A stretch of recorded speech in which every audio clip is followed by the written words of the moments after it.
Buen día, clase.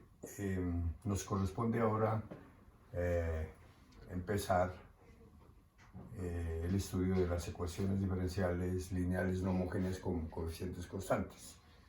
O sea, queremos saber cómo se construye la solución general de estas ecuaciones. Así que lo primero que hacemos es definirlas.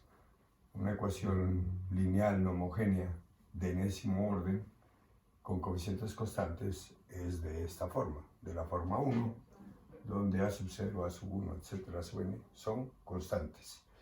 Y seguramente de un pasado cercano, sabemos que si el término independiente lo volvemos 0, a esta ecuación se le denomina lineal homogénea asociada a la ecuación 1. Seguramente todo el recorrido que hicimos les permite digamos de alguna forma sospechar porque la ecuación 2, que ya la estudiamos, acabamos de aprender a hallar la solución general de esta ecuación, ¿por qué la volvemos a nombrar? Bueno, entonces un teoremita que nos va a permitir construir la solución de la ecuación 1 tiene que ver con la forma que tiene la solución general de la ecuación lineal no homogénea.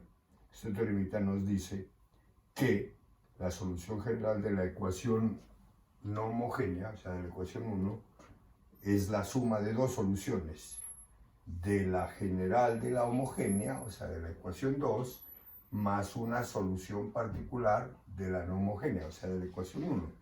Eso quiere decir que para hallar la solución general de la ecuación 1, primero resolvemos la ecuación 2, o sea, su homogénea asociada, y a eso le vamos a sumar una solución particular de la ecuación 1. Pues, para no pasar esto así por encima como de porque sí, vamos a mostrar muy rápidamente por qué definitivamente la solución general de la ecuación 1 es de esta forma. Entonces, ya lo hacemos. Bueno, entonces nuestro propósito es mostrar que efectivamente la solución general de la ecuación 1 es la suma de dos elementos, dos componentes, de la solución general de la ecuación homogénea asociada y de una solución particular de la ecuación no homogénea, o sea, de la ecuación 1. Listo. Entonces, aquí está mi ecuación 1, aquí está la ecuación 2, que es la homogénea asociada. YP es una solución particular de esta ecuación. ¿Eso qué quiere decir?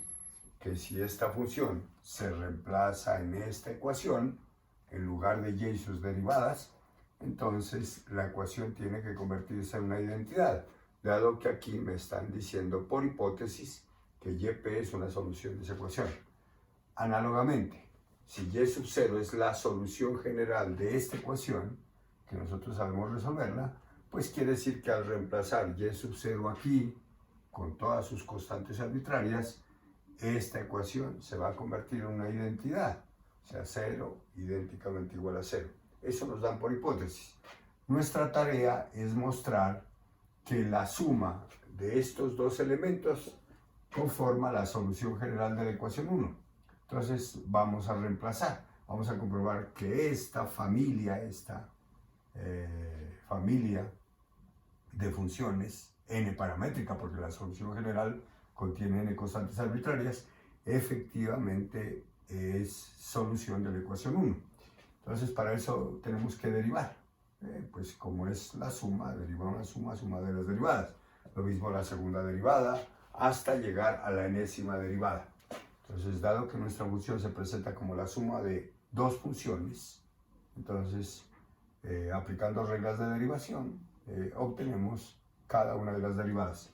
Ahora, reemplazando en la ecuación 1, tenemos a sub 0 por la enésima derivada de y, que es la función que estamos reemplazando, que la tenemos aquí. Eso es lo que aparece en este lado. Más a sub 1 por la derivada n-1, que también la tenemos calculada. La derivada n-1 de nuestra función es la suma de las derivadas n-1 de sus componentes. Y más, etcétera, a sub n por y, que es la función que estamos probando. Y sub 0 más yp, ahí está. Y eso tiene que darnos idénticamente igual a f de x. Ese signo de interrogación es como para no ir a la fija. No sabemos si la ecuación se va a convertir en una identidad. Entonces, vamos a reagrupar aquí primero todos los términos en donde aparece y sub 0 con sus derivadas, y luego en el siguiente grupo todos los términos donde aparece y sub p. Entonces aquí está a sub 0 por la enésima derivada de y sub 0, más a sub 1 por la derivada de n-1 de y sub 0, etc., más a sub n y sub 0. Eso nos conforma la primera parte del miembro izquierdo de esta ecuación. Y más la segunda parte, o sea, a sub 0 por yp, enésima derivada, etcétera, etcétera, más a sub n por y sub p. Eso conforma el segundo grupo. O sea que toda la parte que está aquí arriba, reagrupada, quedó de esta forma. Y eso tiene que ser idénticamente igual a f de x si esta función pretende ser la solución general de la ecuación 1. Pero ahora sí, miremos atentamente. Este primer corchete que está aquí, ¿cierto? Si lo miramos aquí, observen, ¿qué podríamos decir?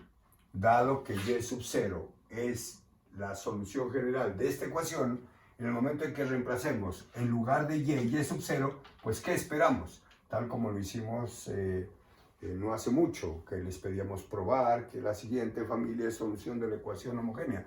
¿Y ustedes qué hicieron? Derivaron y reemplazaron y se convencieron de que 0 es idénticamente igual a 0. Pues es lo que nos están diciendo aquí, que y sub 0 es la solución general de esta ecuación. O sea que al cambiar, al reemplazar y por y sub 0, esto se va a volver 0.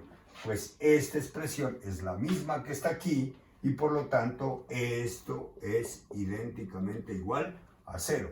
Más, y ahora miremos esto. Si en esta ecuación reemplazáramos en lugar de y sub p, ¿qué esperamos? Aquí hay un mensaje. Nos dice que y sub p es una solución particular de esta ecuación. O sea que al cambiar y por y sub p, esto se va a convertir en una identidad. O sea, esto va a ser idénticamente igual a lo que está del lado derecho. Por ser una solución particular de esta ecuación, esto se convertirá en f de x. Y por lo tanto, si miramos el segundo corchete, observen que aparece esta expresión, ¿cierto? Y en lugar de y sub p. Y como y sub p es solución de esta ecuación, entonces esto, para que sea una identidad, tiene que ser igual a f de x. Entonces esto es f de x. Ahora, ¿por qué? Porque y sub p, por hipótesis, es una solución particular de esa ecuación. Así que esto tiene que ser idénticamente igual a f de x.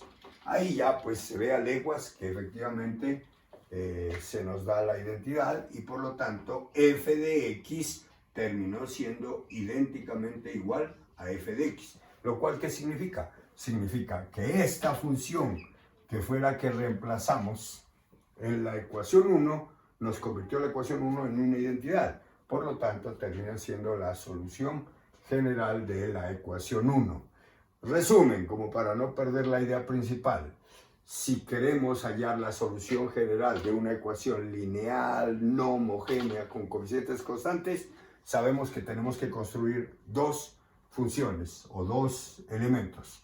Debemos construir la solución general de su ecuación homogénea asociada y luego una solución particular de la ecuación no homogénea. En este momento que pues estamos comentando esto, nos preguntamos de estos dos elementos, de estas dos componentes, ¿cuál sabemos construir? Entonces obviamente sabemos construir y sub 0. El tema anterior precisamente tenía como finalidad aprender a construir la solución general de las ecuaciones lineales homogéneas con coeficientes constantes. O sea, ahí tenemos un taller en donde hicimos todos los ejercicios, por lo tanto, el problema de hallar la solución general de las ecuaciones no homogéneas no está en la general de la homogénea. El problema está en YP. Entonces, nos preguntamos cómo vamos a hallar una solución particular de la ecuación 1, de la ecuación homogénea. Para eso hay varios métodos. Nosotros inicialmente vamos a ver dos métodos. Uno que se dedica exclusivamente a hallar YP y otro que nos halla toda de una vez armada toda la solución general. El primer método que está construido para hallar YP se llama método de coeficientes indeterminados, que es el que pasamos a ilustrar. Ahora sí veamos cómo mediante este método se construye una solución particular de la ecuación lineal no homogénea 1. Entonces, si en la ecuación 1 el término independiente, o sea, f de x, es de esta forma, o sea que nuestro término independiente ya tiene restricción para aplicar este método. Si el término independiente de la ecuación 1 es de esta forma, hay una exponencial multiplicando a una expresión de estas, donde p sub n y q sub m son polinomios que dependen de x. El subíndice determina el grado del polinomio. Entonces, si el término independiente es de esta forma, obviamente a y b son números dados porque es la parte derecha de la ecuación 1, que es la que pretendemos resolver. Entonces, con esa condición, una solución particular se debe buscar en esta forma. Aquí aparece casi que la misma expresión, o sea, tiene casi la misma forma que el f de x, con ciertas novedades. Aparece un x a la s, que ya lo vamos a comentar aquí, y aparece aquí un k y un moñito para resaltar que son los polinomios especiales. Listo, entonces, siendo f de x de esta forma, el YP hay que buscarlo de esta forma. Si ustedes recuerdan de un pasado no muy lejano, cuando intentábamos hallar una solución particular de la ecuación de Riccati, allá hacíamos un tanteo casi a ciegas, mirando el término independiente y todo eso. Aquí ya es planeado, construido, porque esto está demostrado. Entonces, siendo f de x de esa forma, el YP hay que buscarlo de esa forma. Ahora preguntémonos, ¿qué es S? S va a ser el grado de multiplicidad del número a más bi de ser raíz de la ecuación característica. O sea, este número que se arma con base en estos números, el coeficiente en la exponencial y el coeficiente en el coseno o en el seno, con esos números armamos este número complejo. El número de veces que aparezca este número como raíz de la ecuación característica, o sea que quiere decir que para reconocer eso hay que tenerla previamente resuelta, es el que determina el valor de S. Tantas veces como se repite este número como raíz de la ecuación característica, ese es el valor de S. Pero si este número no llega a ser raíz de la ecuación característica, entonces simplemente S es 0. O sea que esto ya no va a aparecer en nuestra solución particular. X a la 0 es 1. Listo. ¿Qué es K que aparece aquí en nuestra solución particular? K es el mayor de los números entre n y m. Acuérdense que n es el grado de este polinomio. Me pregunto qué es el grado de un polinomio. Pues el mayor exponente al que aparece elevado x en esa expresión polinómica. Entonces, entre el grado del polinomio p y el grado del polinomio q, escogemos el mayor.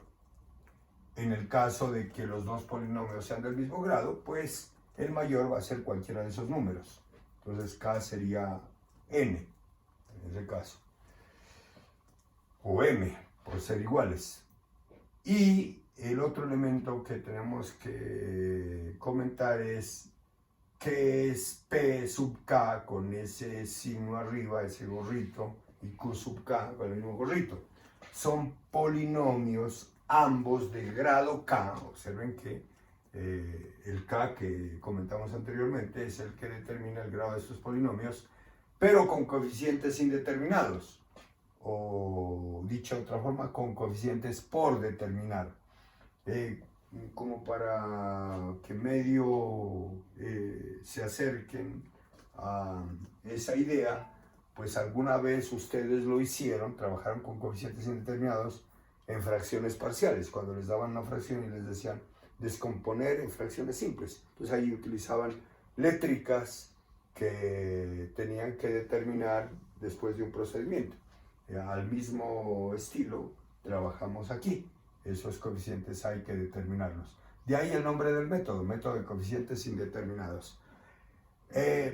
La forma como hemos dado la información aquí es muy densa, muy comprimida, muy compacta para poder abarcar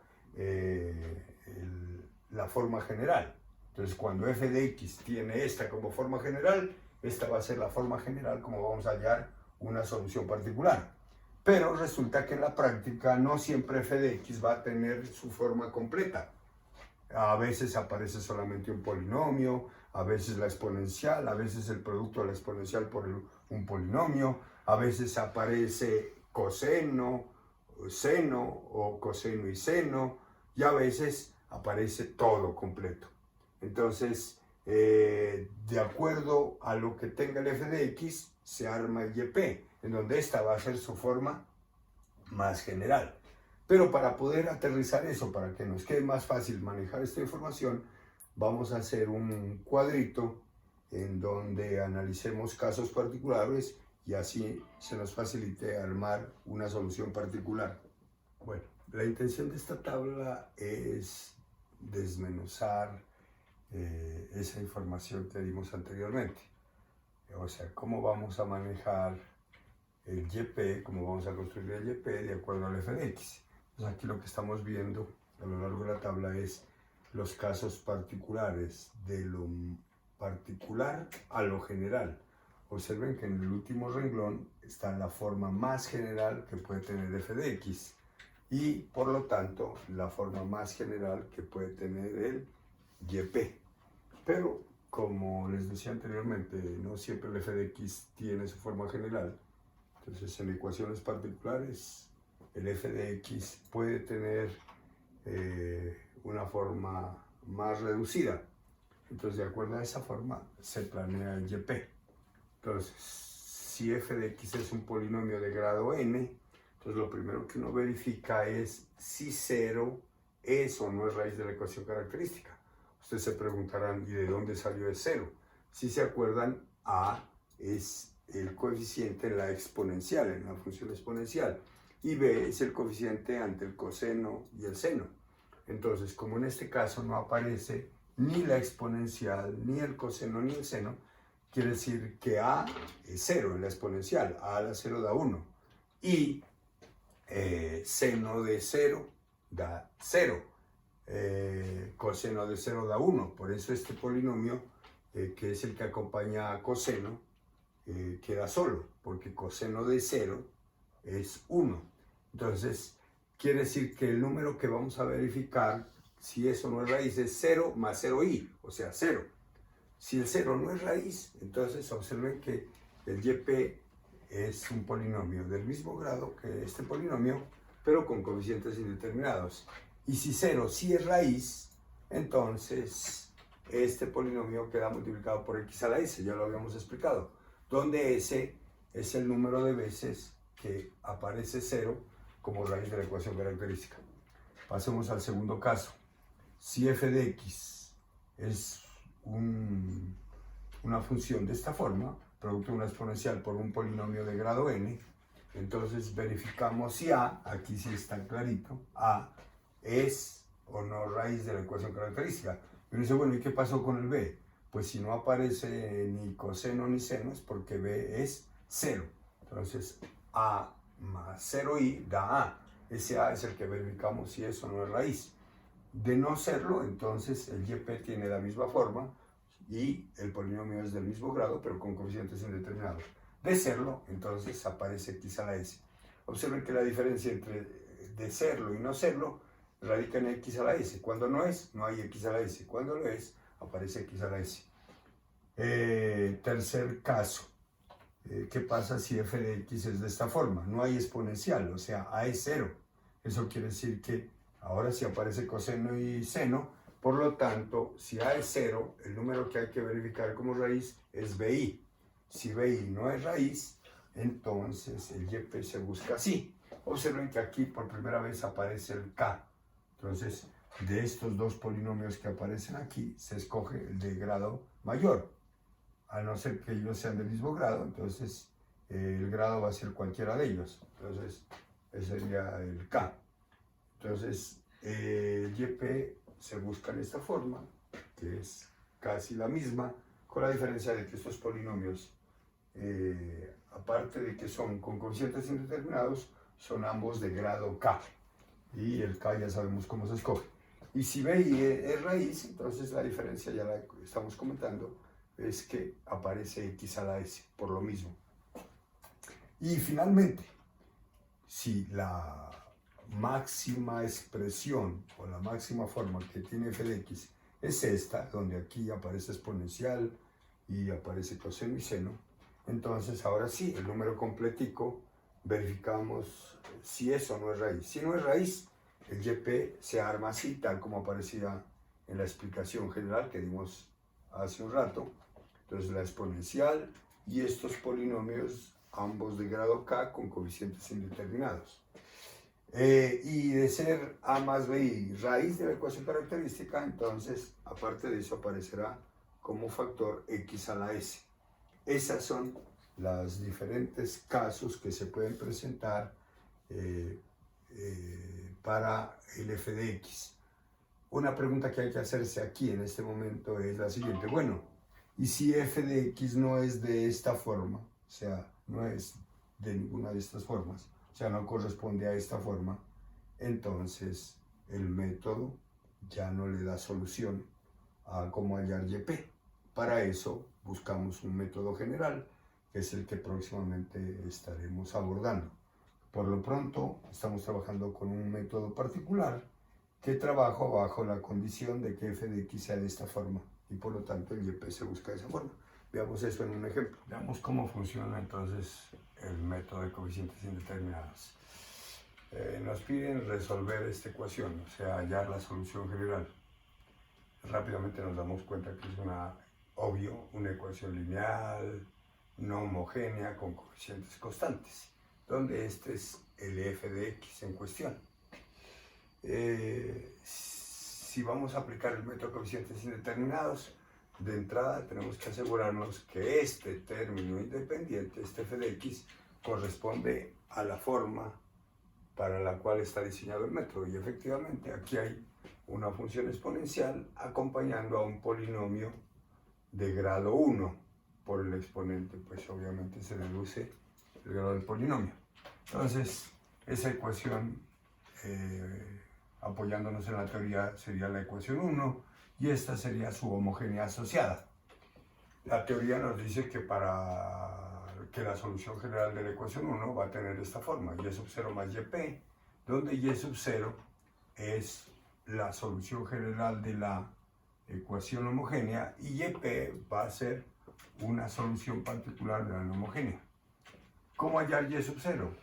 Nosotros ya conocemos el procedimiento, así que empezamos a seguir los pasos. Primer paso, planteamos la ecuación característica, hallamos las raíces y en este caso las raíces son complejas.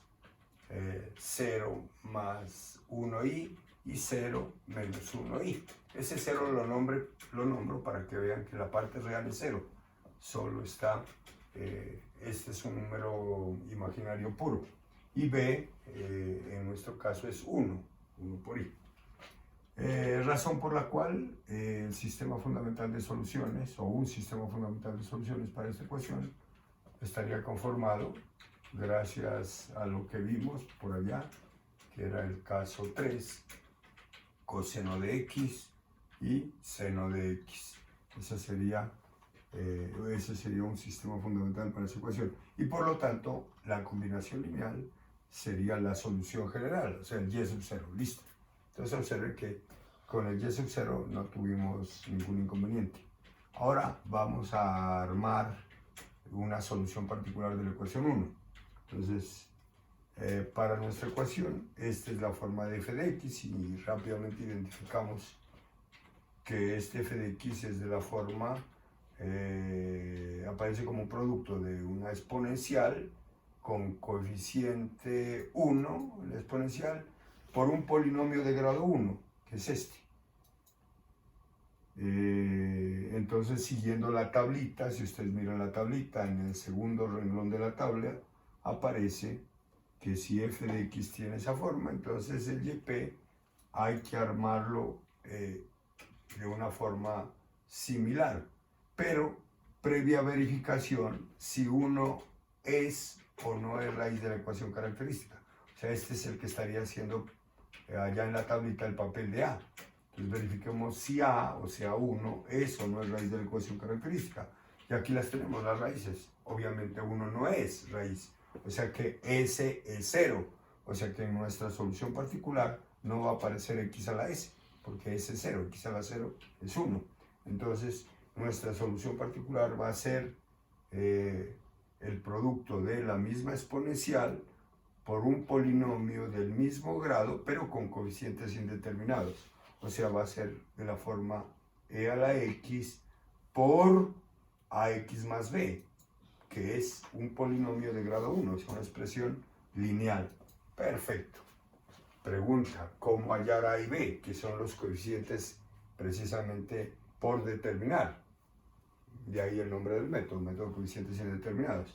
Pues para hallar a y b, pues, dado que esta aspira a ser una solución particular de la ecuación 1, pues hay que derivar y reemplazar. Y es lo que hacemos aquí. Nos dan la supuesta solución particular y nuestra tarea es determinar qué valor debe tomar a y b para que esta definitivamente se constituya como una solución particular de la ecuación 1. Derivamos, aquí ya hemos simplificado, entonces ustedes pueden verificar que esa es la primera derivada ya simplificada y esta sería su segunda derivada. Entonces, reemplazando eso en nuestra ecuación, nos quedaría de esta forma. Agrupamos términos semejantes. Entonces aquí está ax y ax, que nos daría 2ax. Como e a la x es factor común, lo colocamos de último. Y aquí está 2a más b y más este b, o sea, el coeficiente que no tiene x. 2a más b y más b, nos quedaría 2a más 2b. Todo eso multiplicado por e a la x. Y eso tiene que ser idénticamente igual a f de x, si es que la función que estamos planeando aspira a ser solución de esa ecuación. Cancelamos e a la x e igualamos las dos expresiones. Del lado izquierdo tenemos un polinomio de grado 1, del lado derecho un polinomio de grado 1. Cuando esos dos polinomios son iguales, cuando sus respectivos coeficientes ante la misma potencia son iguales. O sea, de aquí se deduce que 2a tiene que ser igual a 4, que es el coeficiente ante x, y 2a más 2b, que es el término independiente, tiene que ser igual a 0. De la primera ecuación, dado que solo tiene a, despegamos a es igual a 2, y de la segunda se concluye que b es igual a menos 2. Por lo tanto, la solución particular efectivamente es 2x menos 2 por e a la x. Y la teoría nos dice que la solución general de la ecuación 1 es la suma de la general de la homogénea más una particular de la no homogénea. Entonces y sub 0 más yp, y ahí termina el ejercicio. Bueno, en este ejemplo solo pretendemos mirar qué forma debe tener la solución particular para esta ecuación. Entonces sabemos que para determinar esa forma tenemos que tener resuelta la ecuación característica correspondiente a la ecuación homogénea. Esta es la ecuación característica, igual que en el ejemplo anterior. Estas son las raíces y ahora procedemos a armar una solución particular. Entonces, f de x es de la forma, es el producto de un polinomio de grado 1 por seno de x. O sea, de aquí nos damos cuenta que el b es 1 y el a, que es el coeficiente de la exponencial, dado que aquí no hay exponencial, es 0. Entonces ya empezamos a formarnos la idea de cuál es el número que tenemos que verificar si eso no es raíz de la ecuación característica. Entonces la forma de nuestro f de x es un polinomio de grado 1 por seno 1 de x. Si nos preguntamos por qué no aparece coseno, sencillamente porque el coeficiente es 0. 0 por coseno pues da 0. Y 0 es un polinomio de grado 0. Así que entre el coeficiente ante el coseno y el coeficiente ante el seno, el polinomio de grado mayor es este, grado 1. O sea que nuestro k a la hora de armar el YP va a ser 1. Tenemos que verificar si este 1, que es b, ¿cierto? O sea, 1 por i, eso no es raíz de la ecuación característica. Acuérdense que nosotros tenemos que probar si a más bi es o no es raíz de la ecuación característica. Pero en nuestro caso, como no hay exponencial, a es 0. Y b, que es el coeficiente que acompaña al seno, es 1. O sea que el número que vamos a verificar si es raíz o no es 1i. Y resulta que sí lo es. O sea, i es raíz de la ecuación característica. ¿Cuántas veces aparece i como raíz? No el conjugado, sino solamente i, una sola vez. Eso nos define el valor de s. O sea que s es 1 y por lo tanto el YP va a ser de la forma x a la s. En este caso, s es 1 por p sub k con coeficientes indeterminados y q sub k con coeficientes indeterminados, p sub 1, porque k es 1, por coseno de 1x más q sub 1 por seno de x. Acuérdense que de los dos grados de estos polinomios se escoge el mayor y el mayor es 1. Por eso aquí k es 1. Listo.